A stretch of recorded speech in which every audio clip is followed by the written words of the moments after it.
Good morning, everyone, and welcome to the Sons of Sequoia podcast. It's April 5th, 2021, and today we have a very special episode. We will be discussing the Academy Award-nominated film Do Not Split by Anders Hammer. It was nominated in the Best Short-Form Documentary category, and it was produced by Field of Vision, a documentary film company that is partly owned by Laura Poitras, one of the journalists responsible for bringing the information that Edward Snowden had pilfered from the National Security Agency to light. So if any of that sounds interesting to you, we will be discussing the film. How are you doing today, Mikey? I'm doing fine. Excellent. How are you doing today, David? I'm doing okay. Had a good weekend. I got my vaccine on Friday, and I'm excited to discuss this movie. And I'm also excited to actually get my second dose of my vaccine and sort of have a little bit more breathing room than I have the last year. How did you feel after your shot? I was fine. I had a little soreness in my arm. I got it in the evening, about 24 hours later. I think I was a little achy, but barely. And I just slept a full night's sleep. And so I would say the only thing that was definitely a vaccine symptom was just at the injection site, a little bit of soreness, and that's all. Yep, that's well worth it, huh? Mm-hmm. I know some people feel terrible, and I feel bad for those people, and I know that my story is not going to be what happens to you, but I had virtually no effects. So, that's good. Yes, and I think that a lot of people share that experience as well. It's not just me, but for a lot of people, they get the vaccine, and it doesn't really affect them, doesn't slow them down much at all.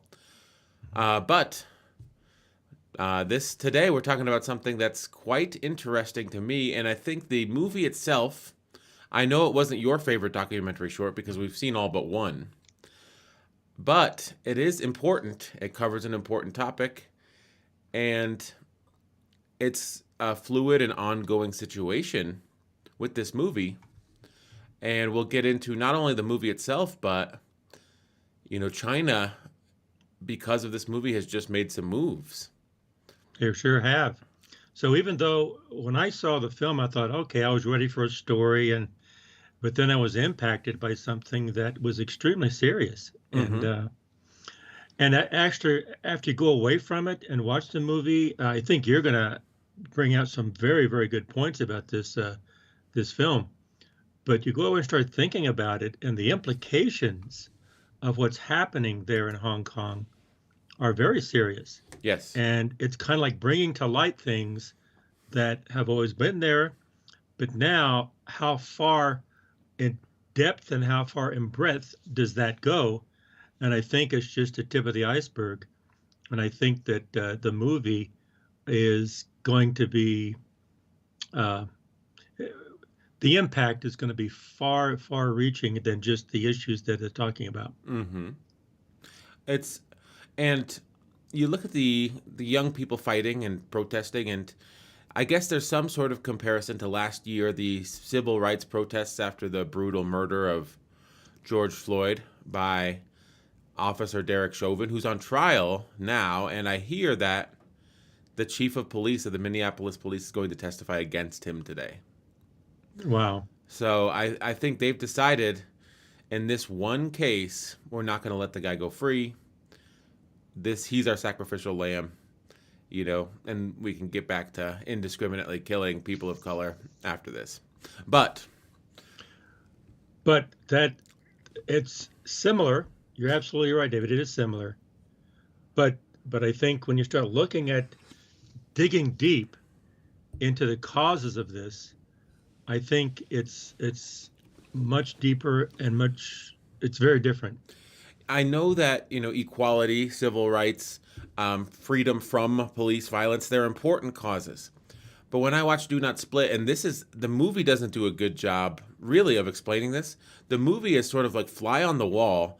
This is what happened during the chaotic months of protests. There's no real narrative structure. The people don't really say, this is what we're fighting for. And they don't articulate it in a fashion where it's like, okay, I understand both sides. You're sort of thrust into the action in this movie. And the action is true. protesters against police, and you don't really know why are the police beating up the protesters, and why do the protesters continue to go out every day. I mean, there's a few on screen, they'll put text. In August, China passed a law that allowed them to extradite people arrested for crimes in Hong Kong. And you say, okay, well, that's not really enough context for someone like you or me to know. Well, that means the freedoms that Hong Kong has enjoyed for the last century are about to disappear. They're going to be beholden to mainland China. If you speak out against the mainland Chinese government, you can be arrested in Hong Kong and extradited to the mainland. None of that was a thing before.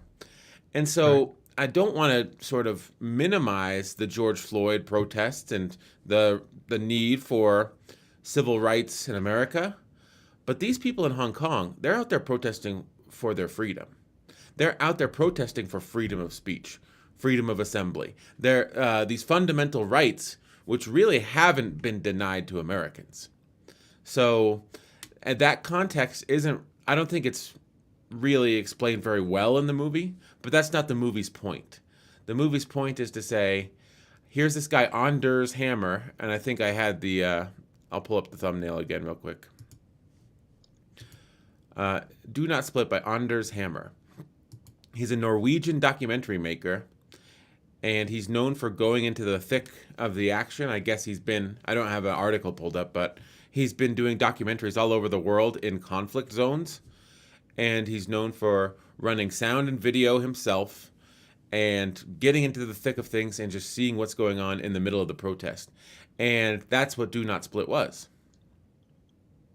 It was... Well, I think you're right, David. The George Floyd is extremely serious, and not to minimize this, and I don't think you were minimizing. I think what you were doing is showing a basic need for people to be free, and I think, and also to have rights.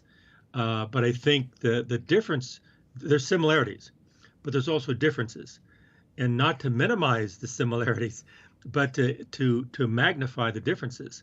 And in Hong Kong, they're talking about a whole country, and I think the glimpse of January 6th of what was happening at the Capitol, that glimpse of what we saw, and then it was removed.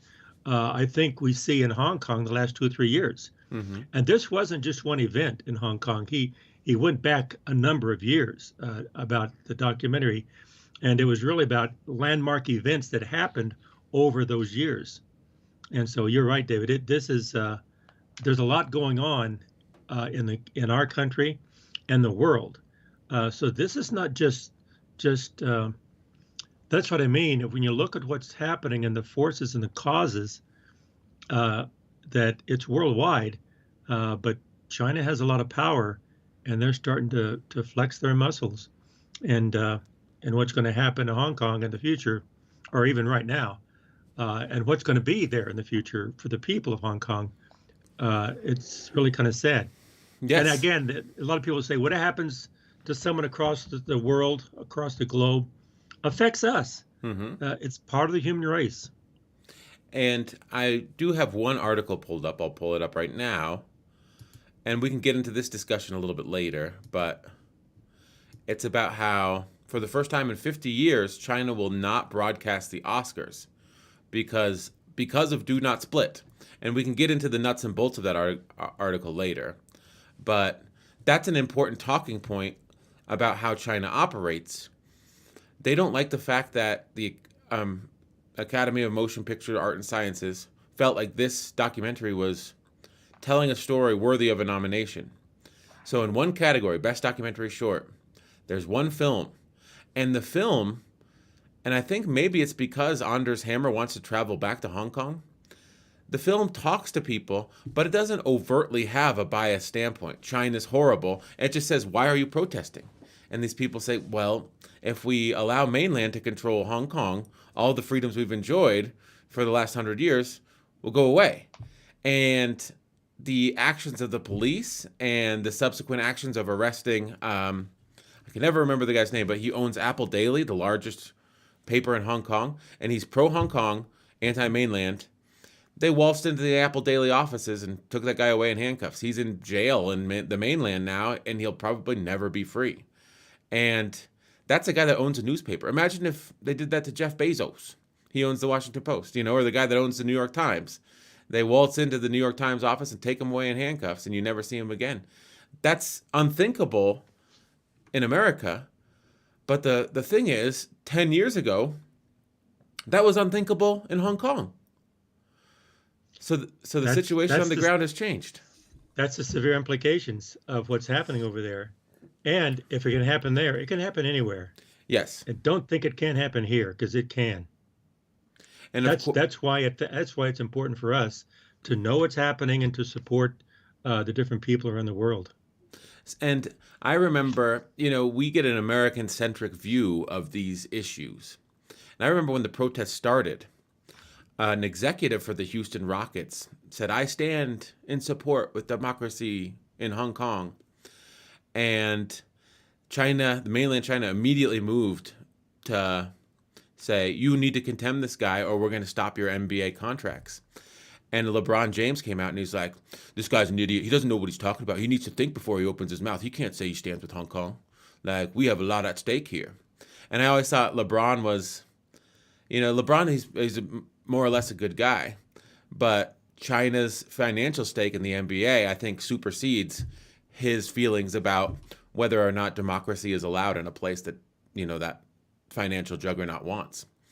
And or maybe he just doesn't have a nuanced understanding of these people are fighting for their freedom, And yes, I realize that it might cost you or the league tens of millions or hundreds of millions of dollars, but these people are fighting for their freedom. And that's why when I want to work in media. I see that media is a viable career path for the next 50 years. And it's difficult to sit here and sort of speak out against the Chinese government because that they'll be a major player, a major power dealer. They'll be able to finance projects and sort of pull strings for the foreseeable future. But this film and the American way is to say, let's speak truth to power. What I saw was a lot of police brutality in that documentary. What I saw was these young people worried that the freedoms they'd enjoyed, freedom of speech, freedom of assembly, were going to be stripped away. And that's exactly what's happening. And it's sad. And I think it's okay to make a film about that. I think it's okay to speak out against the Communist Party in China, the CCP. I think it's okay to say, I don't think that they should annex Hong Kong, because if they annex Hong Kong, their next target will be Taiwan, and that could cause a conflagration that starts a war where hundreds of thousands of people die. So I think it's okay to speak out against all those things, and I think as Americans, blessed with freedom of speech, it's our job to understand the situation on the ground and feel free to speak our minds about what's happening.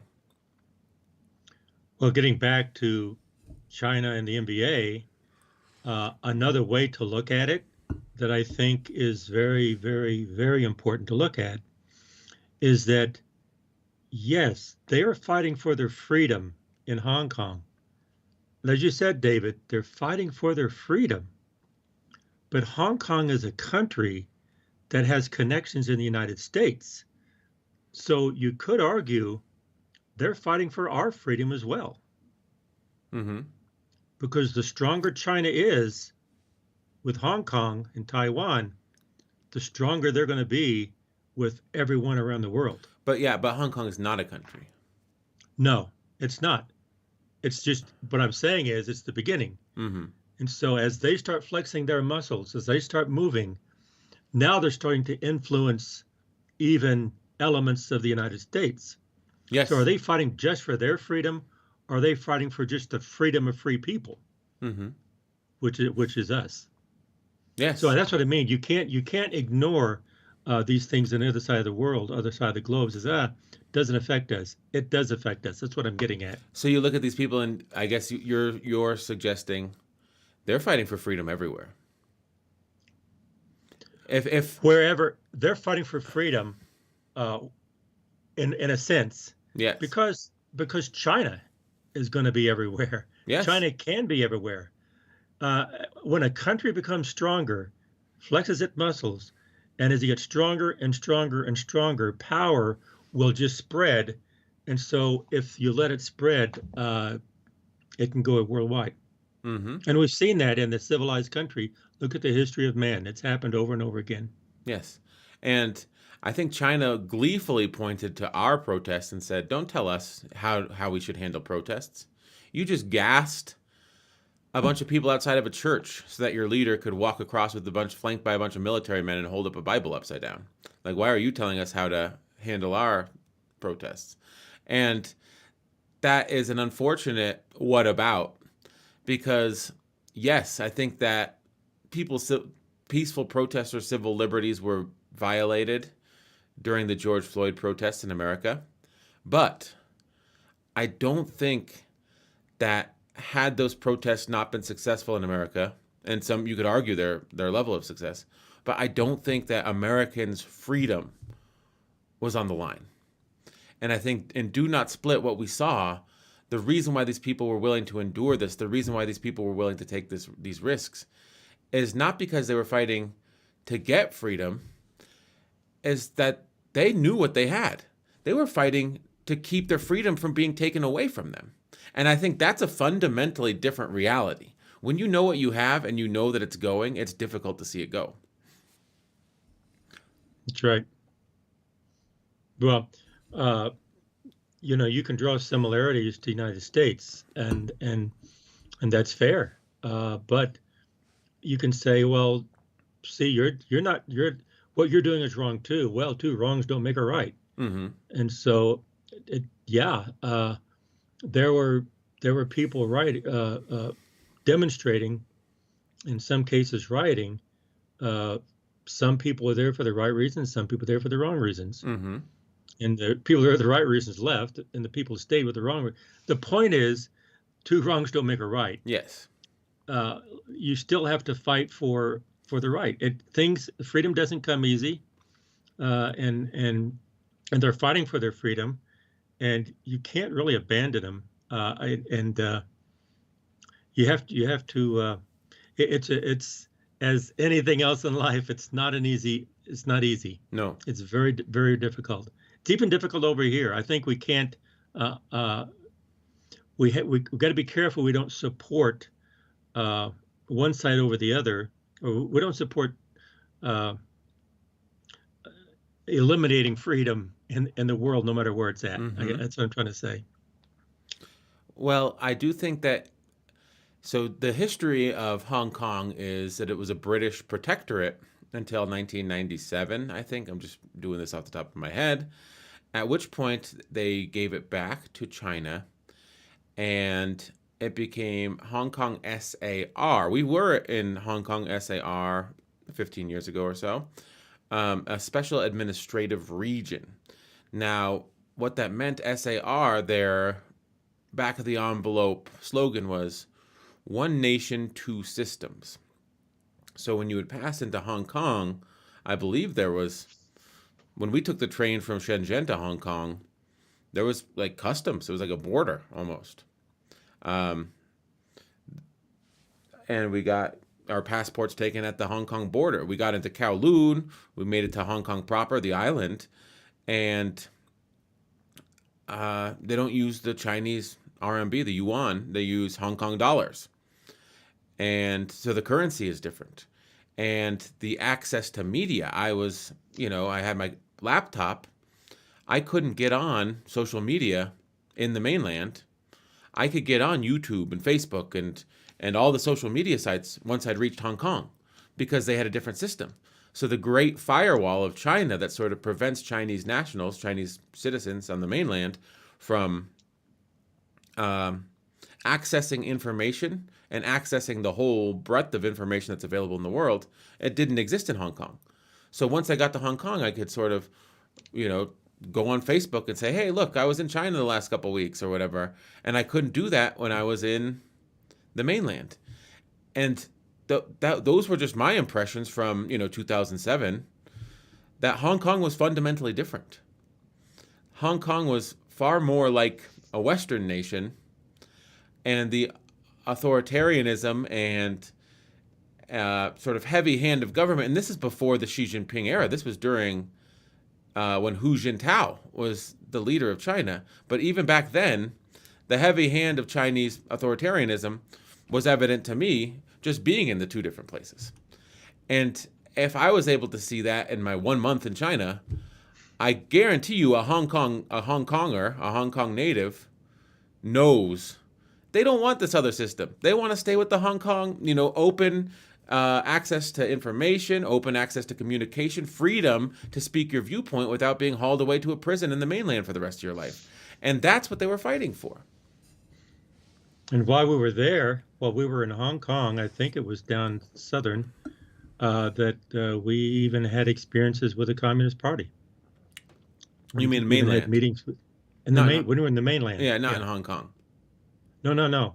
When we were in the mainland, we had experiences with the Communist Party, and it was, wow, it was very, very different. Mm-hmm. And then when we went into Hong Kong, it was just pretty much wide open, and you had the freedom to walk and talk. But when we had experiences meeting and interacting with the Communist Party, it was very, very structured. Correct? Yeah, a lot of pomp and circumstance and deference to authority, and that's what they want. I mean, I think that's the aesthetic they're going for. Mm-hmm. And so we saw that way back then. And I guess now is a good time, since we're talking about the movie Do Not Split, nominated for the Best Documentary Short. I think now is a good time to talk about where I thought the movie fell short. I thought it was difficult to understand what was going on.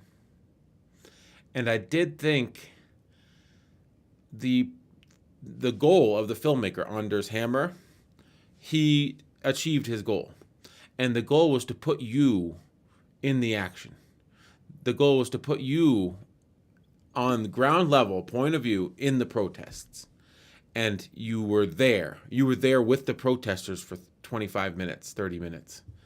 And that's fine. But I didn't feel like the movie provided enough context to be sort of a teaching tool about what are next steps. How should I feel about this? What can I do? And maybe that's not what he wanted. I think the filmmaker may have wanted, this is exactly what the protests were like. I'm going to show you through the medium of film. Not, these are the political stakes, and these are next steps if you want to help out. Or, do you see what I'm saying? Absolutely. I agree with you. He also showed the protesters. He really didn't show the people who didn't protest what they were thinking. Because there were people there that didn't protest, that they were not there in the thick of it, but they certainly have opinions too. Mm-hmm. And then the university was part of it. And what about the people who are not out there, but they certainly have ideas and certainly have opinions, and they're doing their part too. It's not that they're ignoring it; is that they may not be on the street with the demonstrations, but they still have their part in this ongoing saga, and so that wasn't part of the story either. No. So a lot of the story was from the violence and the protest, and there's a lot of other things going on behind this. Oh no. I'm going to see if you come back. If not, I will. Oh, are you back? I can hear you. I can see you. Okay, yeah, you paused for a second. And your audio dropped out, but I can hear you now. Sorry about that. So you were saying, and I think you have a good point, we didn't hear what Hong Kongers thought. We didn't hear what mainland Chinese who weren't Communist Party members thought. We didn't get a comment from the Chinese Communist Party, but I think that this wasn't a news report, and this wasn't designed to both sides this issue. I mean, that context is the context I think that we crave, because that's sort of how we've been fed stories. These are what the protesters want. This is what the city this is what the chief of police wants. He wants these people to stop being violent. That's why, we're only being violent back because the protesters got violent. That happened in America. This is what the mayor of Hong Kong wants, the administrative official who was in China's pocket, Carrie Lam, I believe her name was. This is the strategy of the Chinese government. We didn't get any of that context. It No. basically puts a camera down on the streets with the protesters. And when the protesters sort of list what they're fighting for, they're in the heat of a protest. And I think that, the things that you'll say when you've been tear gassed, when you're running from the cops, when you've been beaten, is going to be different than if you're sitting at a desk in a well-lit environment with a camera in your face and someone's calmly asking you questions and you have time to sort of think. So you got perhaps the most raw, distilled version of the protests, visually and in terms of, all the students and protesters that spoke out. And on some level, it was heartbreaking. The girl that said, I just finished university. I wanted to be a teacher. But now that I'm involved with these protests, I won't have a career. That's the way it works. Once China comes in and they know that you're not on their side, no one will hire you. And it's like, that's heartbreaking in a way. Well, they were there again. They were at the part of this was at the university, and so of course my thoughts went to uh, what do the faculty think? Mm-hmm. They're not going to be picketing. They're not going to be demonstrating, but they certainly have opinions.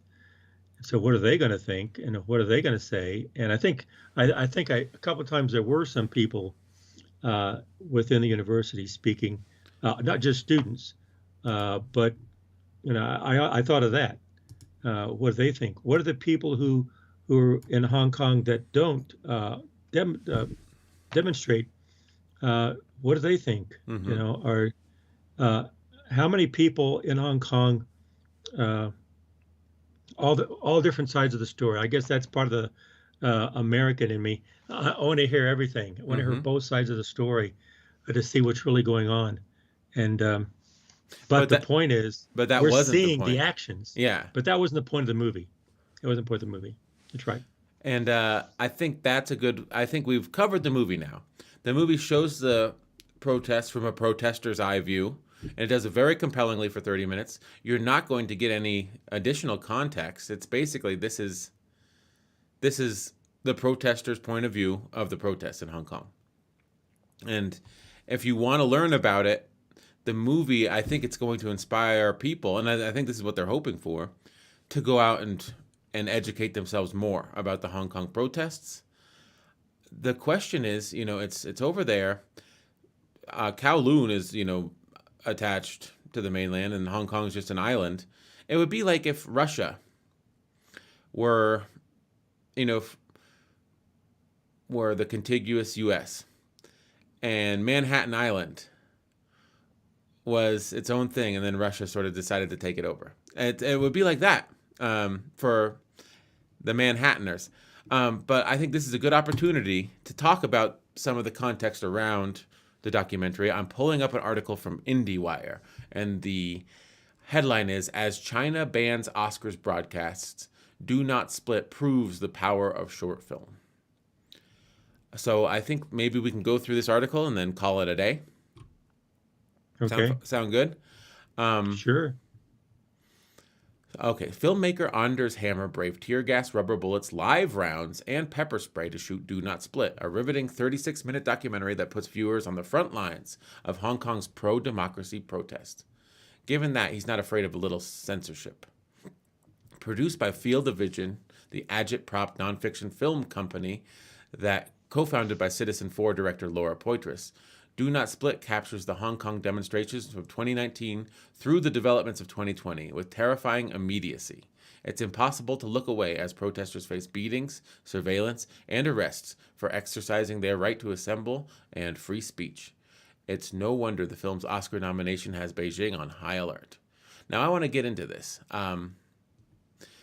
I'll read the next paragraph when we get into it. Days after Oscar nominations were announced on March 15th, reports surfaced that the Chinese central government had instructed local media not to transmit live coverage and to downplay the awards coverage. The order allegedly came from the propaganda department of the Chinese Communist Party. In a disappointing turn of events symbolizing the worsening situation over the last year, Hong Kong broadcaster TVB announced this week it would not air the Oscars for the first time in 50 years. The decision is likely based on the Do Not Split nomination, as well as pro-democracy statements attributed to Oscar-nominated Nomadland director Chloe Zhao. I want to get into this. I remember before the Capitol got stormed, here in America, in early January, I was watching a lot of political videos on YouTube. I was going down rabbit holes. And it was the type of thing where it's like, okay, there's just one more day. It's pro forma. Nothing's going to happen. And then they're going to certify the election results. But there was this guy, I think his name is Sagar Engedi, and he works for this outfit called The Hill. And every day they do a morning show, and his co-host Cristobal and they have a radar where they talk about what's on their mind. And he did a monologue about how this whole voter fraud thing is just a bald-faced lie, and how it's damaging for someone when they lie and they start to see the deterioration of faith in institutions to continue to lie. And then he closed with a quote, and I think the quote was from a think tank in Washington, like the American Enterprise Institute. And I don't know, but I remember the quote because I thought this is pretty good.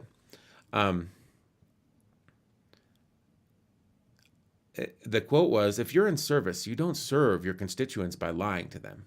When you lie to your constituents, you're using them and not being useful to them." And I liked that quote. That's good. Now, my question is, I mean, China is just sweeping anything that's inconvenient under the rug. And that includes the Oscar broadcast. They're not even allowing people in Hong Kong to see the Oscar broadcast. And my question is, how durable and resilient is the spirit of Hong Kongers to say, we're going to find this on the internet. If Do Not Split wins, we're going to celebrate. Or is the cold hand of authoritarianism so hard that it's like, we're going to pretend like Do Not Split didn't win, even if it does, because we don't want to go to jail for celebrating the victory of this film in the Oscars. It's sad, but that's sort of the reality they're facing. And again, getting back to what I was saying before, if this is happening to the Oscars, how deep does it go that we don't know? Mm-hmm. How deep does it go? Where the people that aren't demonstrating, they probably know much, much more than what's happening down over there than we can know. So we should pay attention to this. This is pretty. It's pretty impactful. Yes,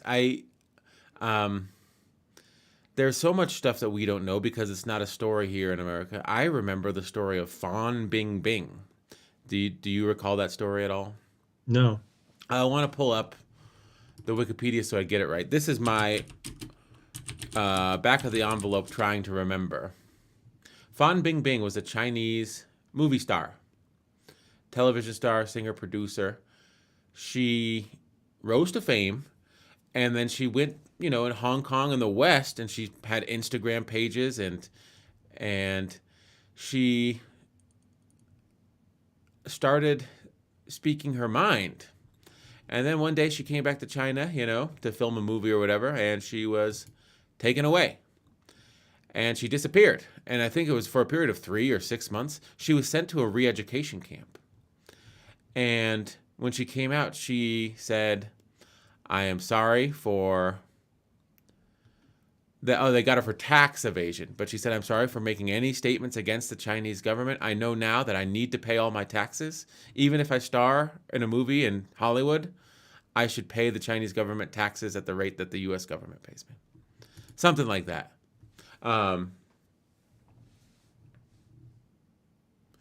So let's take a look here. She was sent to a re-education. It looked like it was that long ago. No, Fawn broke her silence. So she disappeared on July 1st and she reappeared on October 3rd, apologizing to the public for tax evasion after the Chinese authorities ordered her to pay. Now, this is a whitewash version of what I heard. I heard she came back to China and she was taken away. And a lot of it was she was on social media in the West. She had developed these huge followings and she was sort of beginning to speak her mind. And they told her, no, you don't do that. We're going to, we got these tax evasion charges. You're going to come out and you're going to pledge fealty and loyalty to the Chinese. And I mean, it just goes to show anyone can edit Wikipedia. So obviously they're going to make it sound like she committed a crime and she got punished for it. But I remember it's like, where is Fan Bingbing in 2018? It was August of 2018. It's like Fan Bingbing has been missing for a month. Like nobody knows where Fan Bingbing is. It's September. And it's like she's just disappeared for 2 months. And then she comes out in October and she says, I've learned that the Chinese government deserves all their taxes and everything I ever said on social media that was even slightly critical of them was wrong. And that's the way it goes there. And it's scary. I mean, it's scary to think about living in a place like that. Yeah, because we know what it's like to live in a place that does not do that for now. Yes. You have to fight for it. You can't take anything for granted. You really can't. Fight for the freedoms you have because they can go away in a heartbeat.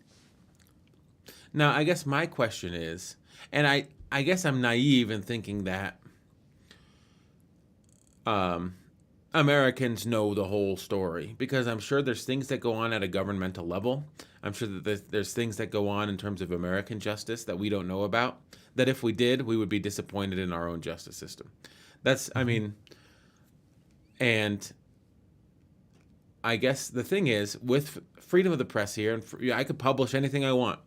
And yeah, you can get your Twitter taken down or your Facebook if you violate their terms of service, but I could start a web server today and I could publish something on my own web page that is available to everyone around the world if I could get them to take a look at it, So I have the ability to do that here in America, and as long as I'm not violating any laws, I could say basically anything I want. I could say, Joe Biden, I think that he needs to be forcibly removed from office by... Well, I wouldn't say it here on... Don't say those things here. No. Because people take it out of context. That's true. But you could hypothetically make disparaging comments against the sitting government and no one... I mean, you might end up on an FBI watch list, but if you didn't commit a crime, I guess is what I'm saying, they can't arrest you for it. In China, they can. The act of speaking out against the current government is a crime. And it's not here, if that makes sense. Mm-hmm. And so we do have freedom of speech here, and I guess maybe it's naive to think that we know that our government doesn't do anything wrong, because I'm sure that our government has done things that are wrong in the past. But the critical mass of things that we see coming out of China that are a little bit concerning or a lot concerning seems to be growing all the time. And that could also be due to our media bubble. Like, the media outlets in America are willing to criticize Chinese administration of their own government because if they're a competitor, at least, if not an adversary at most. So but how long can they start, if they ban the Oscars and they ban Facebook and they ban YouTube, I mean, how long can this go on before people realize there's a whole ecosystem, a whole world outside of what's allowed here, and it paints a picture of reality that's different than the ones that we know. It's true. It's true. Well, your point is very well taken about the United States, because I believe, I firmly believe that there's good people everywhere and there's bad people everywhere, even in our government, in our country. But we do have freedoms that we can have this podcast. We can say what we want, uh, and that freedom does not exist in other places. That's what we can see. Mm-hmm. There's a lot of things we can't see, and there's going to be bad things everywhere. That's just a reality. But the point is that you always strive for the freedom of everyone across, so everyone can have the freedom of being who they are, to being free people in a country that you can reach your potential. Mm-hmm. And and in the history, I think you've mentioned this, the long arm of history bends toward justice and freedom. You have countries that suppress, but eventually, over long term, people want to be free. They need to be free to move on, and so we need to support that. And then, of course, the movie ends, and I think the article covers it a little bit, with the pandemic. So he filmed a 20-minute version, and then they go back during the pandemic, and there's just cell phone footage of how in Hong Kong, due to the SARS epidemic in the late 90s, early 2000s, I forget when SARS was, early 2000s, let's say early 2000s. But they had a coronavirus, SARS 1, the first SARS. And that was a coronavirus that was 15% lethal. And it was just not as transmissible as the one that we have now. And it spooked southern China and Hong Kong. But they also learned, when you get told, wear a mask, social distance, don't gather, you follow the government's mandate. So it was fascinating that these people were fighting for their freedom, but he goes back there during the pandemic, and there's no one on the streets. It's like, we want to fight for our freedom still, but we understand, because of our experience with SARS 1, that this second SARS, this COVID-19, the only way to make sure that it doesn't cause undue hardship is to follow those guidelines. Those guidelines aren't a form of manipulation or repression. Like, those guidelines are in place so that we all stay safe. And it's fascinating to me that if you look at the Michigan State House, where those people, they stormed the State House with guns, and they said, we don't want to wear a mask. We want to open up all of our businesses. This is just government control. And it's like, those people were not facing a situation where their freedom was about to be taken away from them, and they protested in Michigan. In Hong Kong, they are facing a situation where their freedom is about to be taken away from them, and they defer to the government health ministry because they feel like that's the more appropriate course of action. It's fascinating, isn't it? It really is. It really is fascinating. And you could probably spin that a lot of different ways, David. It's kind of like, oh yeah, well, the Americans are privileged, and we don't really see the bigger picture. They understand things better than we do. So you can spin this a lot of different ways. Their culture has a better appreciation of public health mandates. I was reading in the Foreign Affairs, of course, we're getting a little off topic, but it was talking about how it was just assumed that the US and Europe would handle coronavirus better than anyone. And we've been really poor, very poor at it. And Africa has done a very good job. And the reason why is because there's this free flow of information. There's, the internet exists everywhere. And in Africa, they've had public health emergencies over the last 10, 15, 20 years where they've mobilized their public health instrument and said, these are the guidelines, and people know, follow them or bad things can happen. So they've had experiences. It's like doing a fire drill when you're in elementary school. So Africa, they get told, social distance, wash your hands, wear a mask. And guess what? They do it. They do it. And they fare better than we did. And the only reason that we had such a hard time with it is because we didn't listen to the things that the experts were saying. Well, I think the African culture, the cultures in Africa, I think they're a very different culture than we have here in the United States. They're the people there are very different than what we are here, and I think that's the reason that they do that here we're very individualistic. Mm-hmm. Don't tell me what to do. Over there, it's not that they're not individualistic, it's that they understand how to work together. They understand the village concept.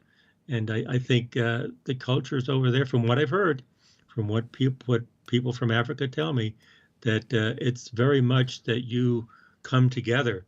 It's not necessarily just individualism like here in the United States. I mean, I think there's an argument to be made for culture, but there's also an argument to be made for experience.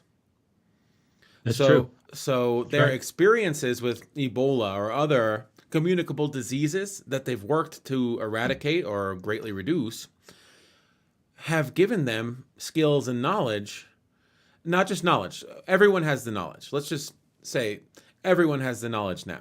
You know, you think, oh, Africa, they're not going to do well. They don't have the knowledge. Like, no, they have the exact same knowledge that we do. But what they have that we don't is the experience dealing with public health crises. And I think that it was difficult for Americans to say, oh, you have to sacrifice a couple of things that you perceive as your freedoms, but it's for the greater good. It's so everyone can be safe. And they say, yeah, you say that now, but you're just trying to take away my freedoms. I'm going to march on the state house with the sign that says no masks. And it's like, you're going to look foolish. I mean, everyone in the world is going to look around at you and say, yeah, I guess your case positivity rate is 10 times ours and your death rate is 5 times ours. And all we did different was follow those rules that you want to not follow. So what's the moral of the story here? Mm-hmm. And in Europe, it's been not great either. And so I think that in America and Europe, maybe there is this sort of cockiness. Like, oh, we're going to sort of technologically solve our way out of this. We're going to develop a vaccine. And we don't need to sort of be as careful as other cultures believe that they do need to be. And so things go better for them. And if things go bad for us, then we'll, because we're so individualistic, we find someone to blame. Mm-hmm. So there's a lot to be learned from this pandemic, and also there's a lot to be learned from governments and peoples all around the world, and hopefully from this epidemic, and also from these rioters like in Do Not Split in Hong Kong, we should reflect and think of ourselves and like their fight is not just their fight. They're fighting for their freedom over there. Mm-hmm. But really, in a sense, you need to fight for your freedom every day, although theirs is being jeopardized. Yeah. Ours is not, but it could be. And so you just really have to support. You have to understand what's happening. You got to listen to people, Mm-hmm. and listen to why they're being taken away, and listen to. One thing in the movie that I kept thinking of, a lot in the movie, in the short film, in Do Not Split, a lot of the rioters were yelling at the police, yelling at them not to do it, not to do it. Mm-hmm.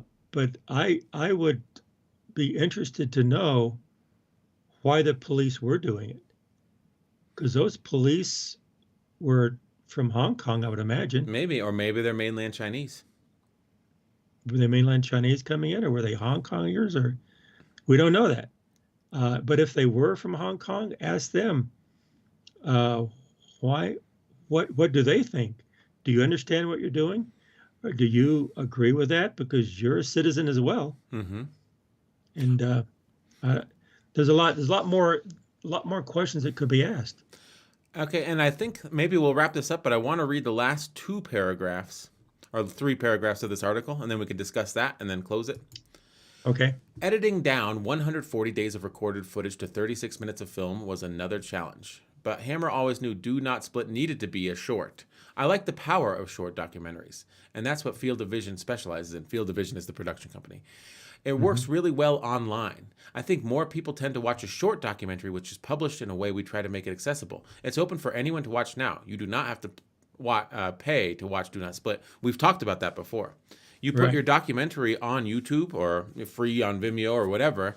It's accessible to everyone, and then your message gets out there. And a lot of times I, you're making the documentary to get your message out there.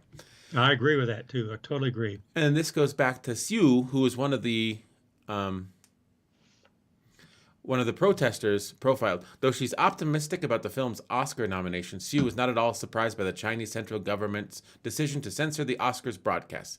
The Chinese Central Party is willing to do whatever they can to prevent this information that could potentially harm the stability of mainland China from getting into the country. So they're not afraid of sacrificing their reputation when it comes to interactions with the international community. That's what I wanted to read. The Chinese government is willing to gamble on censorship so that the ideas presented in the Oscar broadcast don't infect the mainland community. But I guess there's this issue that I have where it's like, if you're fighting tooth and nail to keep the truth from infecting your community, you're going to lose eventually, right?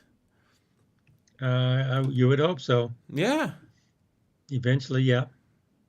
That's the long arm of the truth. Yes, and it's like, oh, we're willing to sacrifice our face in the international community in order to keep our citizens from realizing that the Academy of Motion Picture Arts and Sciences thought that this short documentary was important. And it's like, that's a crazy hill to die on. Or it's like, maybe they make the calculations that it's like, no one's going to care.